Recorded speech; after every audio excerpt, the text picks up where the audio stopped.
আপনি সিরিয়ার শিশুদের জন্য ভালো কিছু করবেন, কারণ তারা আপনার সন্তানের মতো এবং আপনার মতো শান্তিতে থাকার অধিকার রাখে।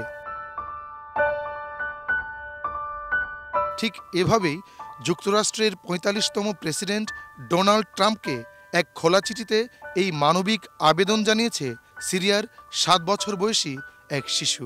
যুদ্ধবিধ্বস্ত আলেপ্পোর এই চিঠি বালিকার নাম বানা আলাবেদ। ট্রাম্পের শপথ নেয়ার আগের দিন এই আবেগঘন চিঠিতে শিশুটি লেখে, গত ডিসেম্বরে পূর্ব আলেপ্পো ছাড়ার আগে সে সিরিয়ায় বসবাস করত, আর সিরিয়া যুদ্ধে ক্ষতিগ্রস্ত শিশুদের মধ্যে সে একজন।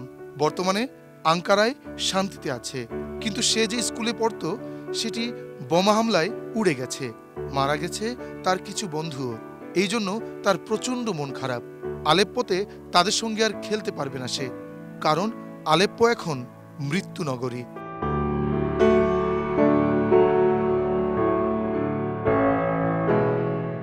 সম্প্রতি বিবিসি তুরস্কের আঙ্কারায় আশ্রয় নেওয়া শিশু বানা এবং তার মা ফাতেমা আলাবেদের এক সাক্ষাৎকার প্রকাশ করে।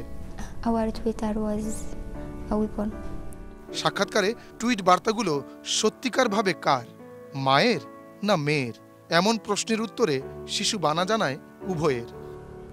Me and mom. Together. Yes.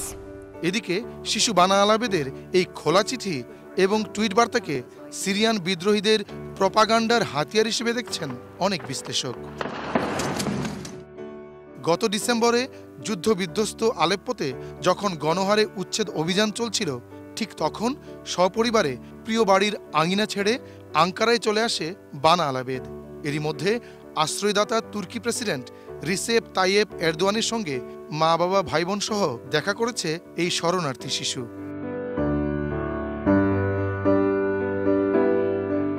বিশ্বের ক্ষমতাধর দেশের প্রেসিডেন্ট হিসেবে সদ্য দায়িত্ব পাওয়া ধনকুবের ট্রাম্পকে এই খোলা চিঠি কতটা নাড়া দেবে বা আদৌ নাড়া দেবে কিনা, বিভীষিকাময় ধ্বংসস্তূপের সামনে দাঁড়িয়ে থাকা শিশু বানা আলাবেদের মতো এই প্রশ্ন এখন বিশ্বের কোটি শান্তিকামী মানুষের। নিশীথ সূর্য, ডেস্ক রিপোর্ট, এটিএন নিউজ।